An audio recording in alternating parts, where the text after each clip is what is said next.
Don't be fooled by the bridges of Madison County. Extramarital affairs of middle-aged people are not beautiful at all. Hello everyone, I am Doo. The bridges of Madison County, 4 days of passion, a lifetime of obsession. This encounter packaged as unparalleled love has made countless women burst into tears, including myself. Perhaps every woman who has lost herself in trivial life and boring marriage has resonated and been moved by it. But when we remove the filter and examine it rationally, we will find that it is time to wake up. Extramarital affairs are not so beautiful. This beautified movie is just a romantic code for betrayal. Yes, in 1995, after the release of The Bridges of Madison County, a divorce frenzy was set off in the United States, and countless people shed tears for Francesca and Robert's true love that only happens once in a lifetime.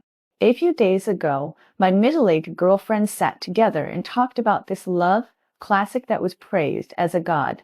Suddenly, we found out what kind of true love is it. It's just a careful beautification of extramarital affairs.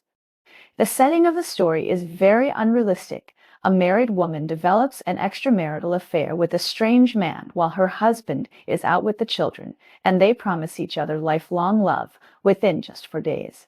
Dancing under the moonlight resonating with Yeats's poems, and the sad scene of Farewell in the Rain. Originally an immoral act of cheating seems to have aroused the emotional resonance of countless people because of the clever artistic techniques of the director. Such a certain love only happens once in a lifetime. This classic line is regarded as a love motto by countless people. But a little thought will tell you, can 4 days of getting along really establish the so-called certain love that surpasses 20 years of marriage? Can such love stand the test of life? In this emotional entanglement, the husband Richard is undoubtedly an innocent victim. The movie portrays him as a dull and unromantic image, but in fact he is diligent in supporting his family, but he is betrayed by his wife without knowing it. He understands my poetry in the distance.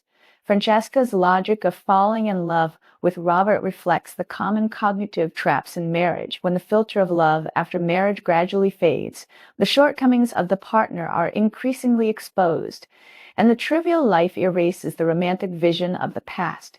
If there is a person who understands our poetry in the distance, at this time, we can easily mistakenly think that this is the love we have been looking forward to for a long time. Idealized projection is Robert really another self. No, Francesca fell in love with the ideal life that she loved but could not get. She is just a woman wrapped in the siege of marriage, projecting her yearning for freedom in her spiritual world that is nowhere to go on a prodigal photographer. As netizens pointed out sharply, she doesn't love Robert, but the self-image realized through him. Because he just understands Yeats, whom she likes, but her husband doesn't because he just loves dancing. He will pick her favorite flowers for her to wear, and he understands the romance she cares about and everything she needs.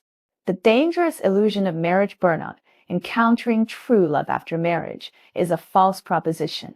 Psychological research shows that when a marriage enters a dull period, people are most likely to have the illusion of soul summons.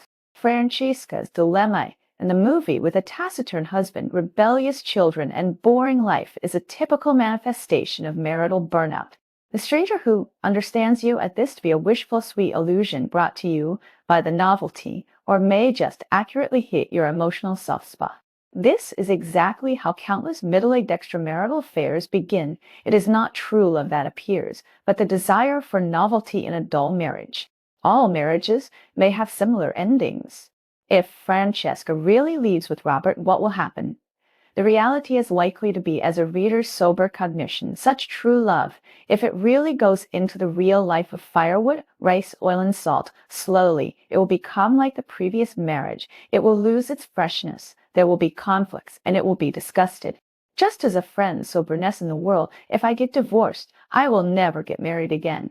Because I have long seen what men are like and what marriage is like.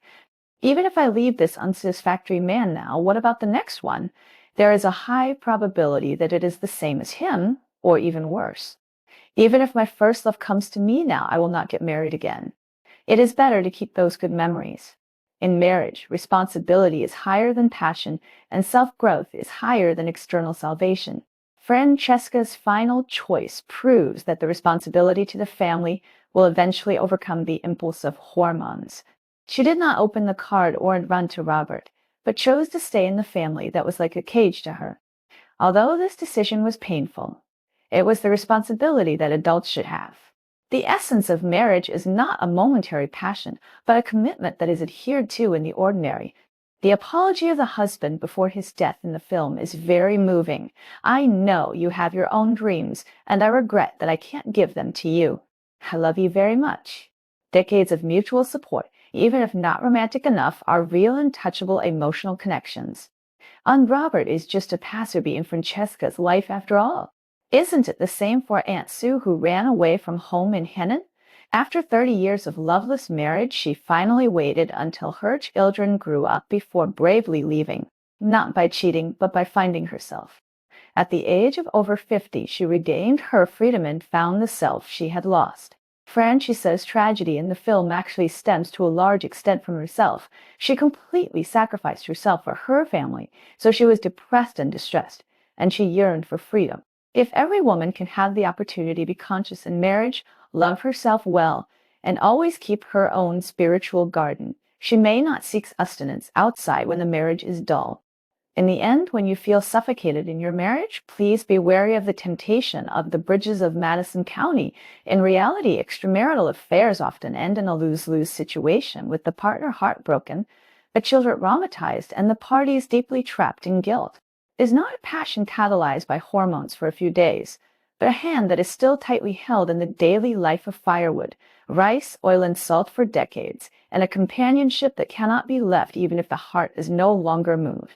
Romance will eventually fade, and only a relationship forged by responsibility can carry the real firewood, rice, oil, and salt, 3 meals a day and for season. When your marriage enters a period of burnout, may you have the courage to face the problem and find yourself, rather than seeking comfort in the arms of others.